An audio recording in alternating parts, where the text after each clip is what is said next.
America വമ്പൻ നീക്കങ്ങളിലേക്ക് കടക്കുകയാണ്. സമുദ്രമേഖലയിലെ ചൈനയുടെ അഹങ്കാരത്തിന് തക്ക മറുപടി കൊടുക്കാൻ അമേരിക്ക കച്ചകെട്ടിക്കഴിഞ്ഞു.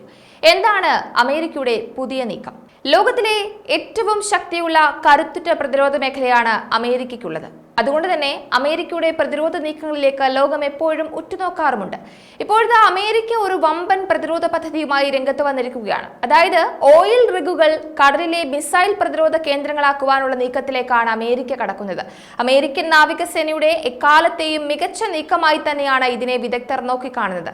സമുദ്രമേഖലയിലെ ചൈനയുടെ ആധിപത്യത്തിനായുള്ള വഴികളെ, ചൈനയുടെ വെല്ലുവിളികളെ നേരിടാനൊരുക്കിയ തന്ത്രമാണ് ഇത് എന്നതാണ് എടുത്തു പറയേണ്ടത്. US നാവികസേന കൃത്യമായ മുന്നൊരുക്കങ്ങളോടെയാണ് പുതിയ നീക്കത്തിലേക്ക് കടക്കുന്നത്. ചൈനയുടെ അഹങ്കാരത്തിന് മറുപടി കൊടുക്കാൻ അമേരിക്കയ്ക്ക് മുന്നിൽ ചൈന വെറും ചാരമാണ് എന്ന് തെളിയിക്കുവാൻ അമേരിക്കയ്ക്ക് ഈ ഒരു നീക്കം തന്നെ ധാരാളമാണ്.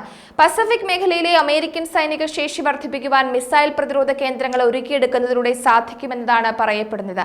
അമേരിക്കയുടെ അധികമായുള്ള ഓയിൽ റിഗുകളാണ് കടലിൽ ഒഴുകുന്ന പ്രതിരോധ കേന്ദ്രങ്ങളാക്കി മാറ്റുക എന്നതാണ് വിവരം. ഒഴുകി നടക്കുന്ന പ്രതിരോധ കേന്ദ്രങ്ങൾ എന്ന് വേണമെങ്കിൽ ഇതിനെ വിശേഷിപ്പിക്കാം.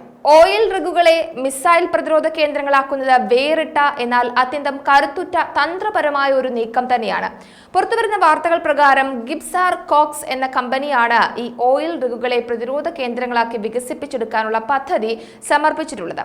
മൊബൈൽ ഡിഫൻഡ് ഡീപോർട്ട് പ്ലാറ്റ്ഫോം എന്നാണ് ഇവ അറിയപ്പെടുക. അമേരിക്കൻ സൈന്യത്തിന്റെ കരുത്തും പ്രതിരോധ ശേഷിയും, അതായത് വ്യോമ പ്രതിരോധ ശേഷിയും വർദ്ധിപ്പിക്കാൻ ഈ ഒരു നീക്കം ഏറെ വഴിതെളിക്കും. ഇതൊരു സുപ്രധാനമായ ഏടായിരിക്കും എന്നാണ് പറയപ്പെടുന്നത്. ധാരാളം സവിശേഷതകൾ ഈ ഒഴുകുന്ന പ്രതിരോധ കേന്ദ്രങ്ങൾക്കുണ്ട്. അതായത് 512 വെർട്ടിക്കൽ ലോഞ്ച് സിസ്റ്റം സെല്ലുകൾ, വലിയ മിസൈൽ ലോഞ്ചറുകൾ എന്നിവ ഈ പ്ലാറ്റ്ഫോമിൽ സ്ഥാപിക്കാൻ സാധിക്കും. ഏറ്റവും പ്രധാനപ്പെട്ട കാര്യം, കടൽ വഴിയുള്ള വ്യോമ പ്രതിരോധത്തെ ഇത് വലിയ രീതിയിൽ ശക്തിപ്പെടുത്തും. ശത്രുരാജ്യങ്ങൾക്ക് കനത്ത മറുപടി കൊടുക്കാൻ ഇതിലൂടെ സാധിക്കുകയും ചെയ്യും. ചിലവിന്റെ കാര്യത്തിലും ഇത് വലിയ രീതിയിൽ അമേരിക്കയെ സഹായിച്ചിട്ടുണ്ട്. അതായത് കരയിലെ മിസൈൽ പ്രതിരോധ സംവിധാനം സ്ഥാപിക്കുന്നതിനേക്കാൾ ചിലവ് കുറവാണ് ഈ പറഞ്ഞ കടലിൽ ഒഴുകി നടക്കുന്ന പ്രതിരോധ കേന്ദ്രത്തിന്റെ ചിലവ്. മറ്റ് നിർമ്മിതികളെക്കാൾ വളരെ കുറവ് ചിലവ് മാത്രമാണ് ഓയിൽ റിഗുകൾ പ്രതിരോധ കേന്ദ്രങ്ങളാക്കി മാറ്റുവാൻ വേണ്ടി വരുന്നുള്ളൂ എന്നതാണ് അടിവരയിട്ട് പറയേണ്ടത്. അമേരിക്കൻ നാവികസേനയുടെ ഈ ഒരു പുതിയ നീക്കം ലോകം അത്ഭുതത്തോടെയും അന്താളിപ്പോടെയുമാണ് കാണുന്നത്. കാരണം ഇത്തരത്തിലുള്ള ആശയങ്ങൾ അമേരിക്ക എങ്ങനെ കണ്ടെത്തുന്നു, അല്ലെങ്കിൽ പുതിയ നീക്കങ്ങൾ അമേരിക്കയ്ക്ക് എത്രത്തോളം കരുത്തു പകരും എന്നതിനെയാണ് ആശ്ചര്യത്തോടെ ലോകം ഉറ്റുനോക്കുന്നത്.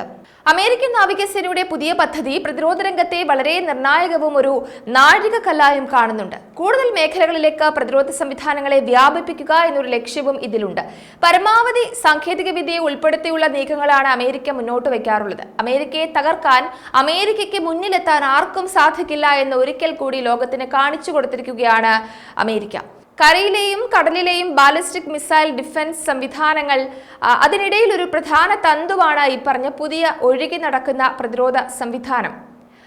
പസഫിക് സമുദ്രമേഖലയിലെ ചൈനയുടെ വെല്ലുവിളികൾക്ക് ഇനി അമേരിക്ക മറുപടി കൊടുക്കും. അതിന് ഈ മിസൈൽ പ്രതിരോധ കേന്ദ്രങ്ങൾ ആയി മാറുന്ന ഓയിൽ റിഗുകൾ വലിയ പങ്ക് വഹിക്കുകയും ചെയ്യും. മൊബൈൽ ഡിഫൻഡ് അല്ലെങ്കിൽ ഡീപോർട്ട് പ്ലാറ്റ്ഫോം എന്ന ആശയം രൂപകൽപ്പന ചെയ്തിരിക്കുന്നത് ഓയിൽ പ്ലാറ്റ്ഫോമുകളെ വലിയ ഫ്ലോട്ടിംഗ് ദ്വീപ് താവളങ്ങളാക്കി മാറ്റുന്നതിനാണ്. അത് 12 മാസത്തിലധികം സ്വതന്ത്രമായി പ്രവർത്തിക്കുവാനും കഴിയും. കരയിൽ നിന്ന് അനുയോജ്യമായ അകലത്തിലാണ് ഇത് സ്ഥിതി ചെയ്യുന്നത്. റിപ്പോർട്ടുകൾ അനുസരിച്ച് ഈ ശേഷി നിലവിലുള്ള ആർലി ബഗ് ക്ലാസ് ഡിസ്ട്രോയറിനേക്കാൾ 5 ഇരട്ടിയാണെന്നും പറയുന്നു. എന്തായാലും അമേരിക്ക സുപ്രധാനമായ നീക്കങ്ങളിലേക്കാണ് കടന്നിരിക്കുന്നത്. അതിന്റെ ഫലം ചൈനയ്ക്ക് അവരുടെ അഹങ്കാരത്തിന് ലഭിക്കുകയും ചെയ്യും.